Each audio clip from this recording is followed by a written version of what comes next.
नमस्ते दोस्तों। कभी कभी ऐसा लगता है ना कि हम कोई काम सिर्फ इसलिए कर रहे हैं क्योंकि लोग क्या सोचेंगे। बस इसी प्यारे से लेकिन छुपे हुए दबाव के बारे में आज हम बात करेंगे। इसे कहते हैं सोशल डेट या सामाजिक कर्ज। चलिए देखते हैं आज का हमारा सफर कैसा रहेगा। हम इन 5 छोटे छोटे कदमों से इस पूरी बात को समझेंगे। तो दोस्तों, सबसे पहले चलिए समझते हैं कि ये सोशल डेट है क्या। ये पैसों वाला कर्ज नहीं है, ये तो एक एहसास की बात है। जरा सोचिए, ये सोशल डेब्ट बस वो एक छोटी सी फिक्र है कि दूसरे हमारे बारे में क्या बोलेंगे। बस वो एक सवाल जो मन में आता है ना, लोग क्या कहेंगे। बस यही है वो। पता है ये हमारी जिंदगी में कैसे दिखता है?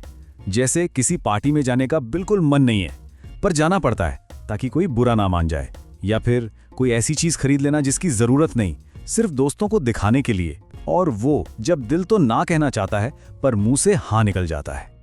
अब अगला सवाल ये है कि ये जो दबाव हम महसूस करते हैं, ये आता कहां से है। मजे की बात यह है कि ये हमारी अपनी सोच से ही आता है। चलिए देखते हैं कि हम अपनी सोच को कैसे चुन सकते हैं। देखिए, यहाँ 2 रास्ते हैं। एक तरफ है पुरानी सोच जो चिंता से भरी है, कहीं मैं छोटा न लगूं, लोग मेरे बारे में क्या सोचेंगे। और दूसरी तरफ एक बिल्कुल नई आजाद सोच है, मुझे किसी को जवाब देने की जरूरत नहीं, मैं जैसा हूं ठीक हूं। अब कुछ मजेदार कहानियों की बारी। जैसे स्कूल में मैम सुनाती थी ना, बिल्कुल वैसे ही इन कहानियों से ये बात एकदम साफ हो जाएगी।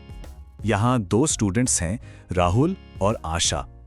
राहुल देखिए कितना शांत है, वो बस अपनी पढ़ाई पर ध्यान देता है, उससे फर्क नहीं पड़ता कि कौन क्या कर रहा है।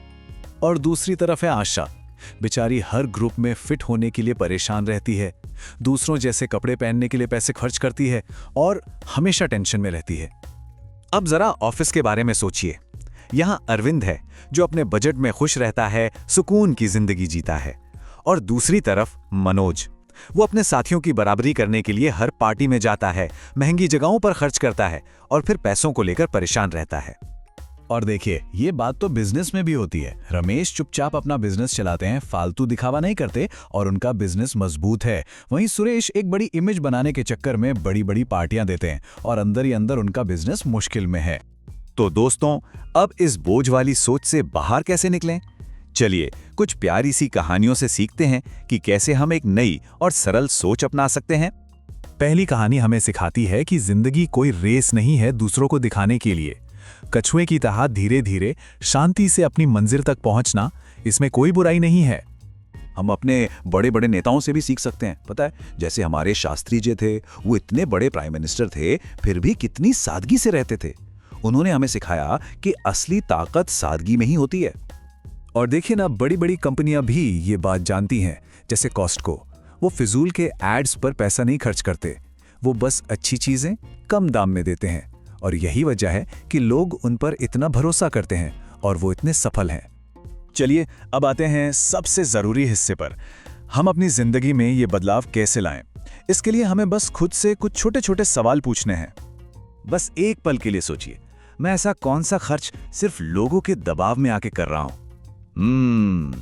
शायद वो किसी शादी का महंगा गिफ्ट हो, या दोस्तों के साथ बाहर जाना जब दिल नहीं कर रहा हो। अब ये सोचिए, ऐसी कौन सी जगह है जहां मैं आराम से, प्यार से ना कह सकता हूं?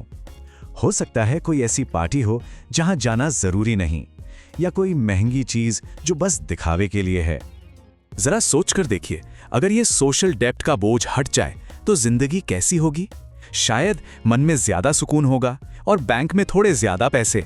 कितना हल्का महसूस होगा, है ना? और यहाँ दुर्गा सर की एक बहुत गहरी बात है जिसे हमें हमेशा याद रखना चाहिए। तो इस हफ्ते एक छोटा सा प्यारा सा काम करना है। बस एक बार किसी ऐसी चीज के लिए प्यार से ना कहना है जिसे करने का आपका मन नहीं है, और फिर देखना आपको कितनी आजादी महसूस होती है। और ये रहा एक खुशनुमा विचार जिसे आप हर सुबह खुद से कह सकते हैं। और हाँ दोस्तों, याद रखिएगा, रोज थोड़ा थोड़ा सीखने से ही एक दिन बड़ी कामयाबी मिलती है।